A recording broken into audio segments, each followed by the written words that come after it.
Hello everyone, welcome to PH PathoHub.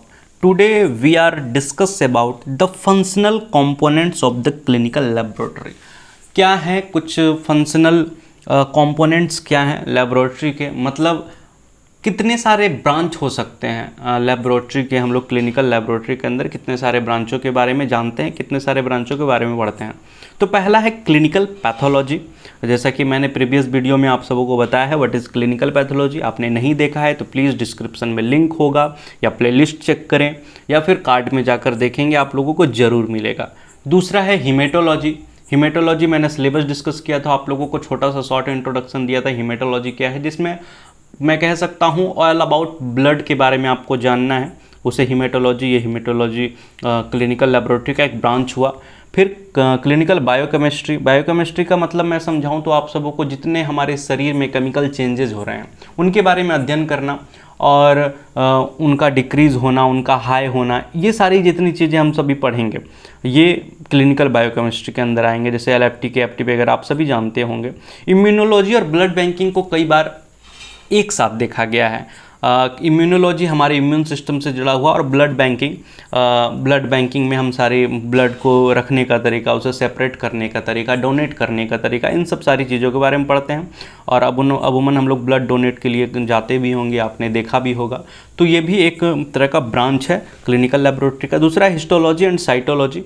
Histology और cytology में हम सभी कोशिका का अध्ययन कह सकते हैं और सेल का अध्ययन के बारे में पढ़ते हैं। कई बार कैंसर जैसी बीमारियों के लिए हमें अगर डायग्नोस करना रहता है तो हिस्टोलॉजी और साइटोलॉजी के ब्रांच हमें बहुत ही ज़्यादा हेल्पफुल होते हैं। तो ये थे functional components of clinical laboratory.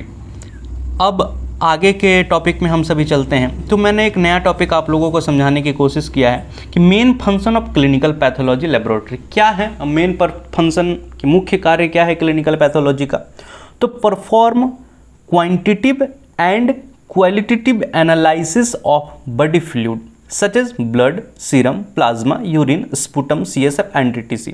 क्या है मुख्य रूप से लेबोरेटरी क्लिनिकल पैथोलॉजी लेबोरेटरी का काम क्या है?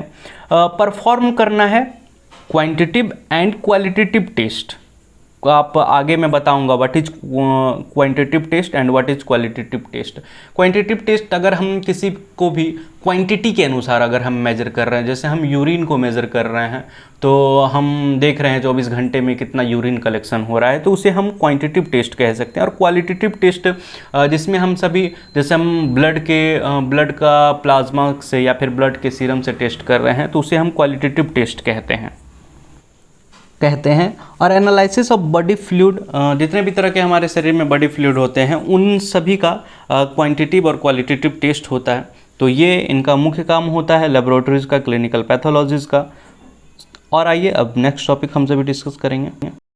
नेक्स्ट टॉपिक है इम्पोर्टेंस ऑफ टेस्ट रिपोर्ट। क्या ज़रूरत है इन टेस्ट रिपोर्ट्स की, क्या हेल्प करता है टेस्ट रिपोर्ट। तो अगर आप कभी डॉक्टर के पास जाएंगे तो डॉक्टर जनरली आपके कुछ सिम्टम्स देखेंगे, आपसे कुछ पूछेंगे, कुछ लक्षण पूछेंगे आगे के दिनों के, आपके पूरे हिस्ट्री को खंगालने की कोशिश करेंगे कि आपको पहले ये सारी डिजीज़ हुआ है नहीं हुआ है। वो मुख्य रूप से आपको फिजिकल तौर पे ट्रीट करने की कोशिश करते हैं। लेकिन जब उन्हें किसी भी तरह के डिजीज़ का कन्फर्मेशन होने लगता है, सारे लक्षणों, आपने जितने सारे लक्षण बताए हैं उन सारे लक्षणों को देखकर उन्हें लगता है कि हाँ शायद इसे ये बीमारी हो सकती है, तो फिर वो आपको उसके अनुसार प्रिस्क्राइब करते हैं कुछ टेस्ट परफॉर्म करने के लिए, आपको लेबोरेटरी भेज देते हैं कि आप लैब जाइए, वहाँ जाके आप सैंपल को देंगे, आप स्पेसिमेन को देंगे और फिर लेबोरेटरी उन्हें टेस्ट करके उन्हें रिपोर्ट्स दे देती है।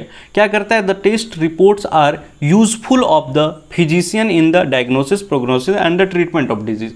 क्या करने में, डायग्नोसिस करने में, ट्रीटमेंट करने में। अगर आपको ठीक करना है तो मुख्य रूप से पता होना चाहिए कि आपके शरीर में क्या बीमारी है, आपके शरीर में क्या चेंजेज हो रही हैं जिसके वजह से आप बीमार पड़ रहे हैं। अगर आपको बार बार बुखार आ रहा है तो कहीं वो मलेरिया का कारण तो नहीं है। ऐसे बहुत सारे ढेरों एग्जाम्पल हैं जिसे मैं आपसे जो आप सहमत हो जाएंगे कि हाँ टेस्ट रिपोर्ट्स क्या करती हैं, ये मुख्य रूप से ट्रीटमेंट में बहुत ही ज़्यादा हेल्प करती हैं।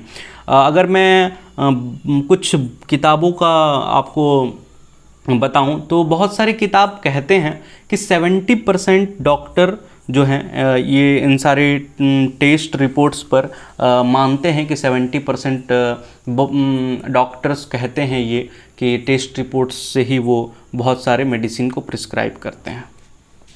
उम्मीद है आप सबों को ये वीडियो पसंद आया होगा। अगर समझ में आया हो तो प्लीज़ एक कमेंट करके आप ज़रूर बताएं। अगर नए हो तो सब्सक्राइब कर ले, क्योंकि आपके सपोर्ट की बहुत ही ज़्यादा ज़रूरत है।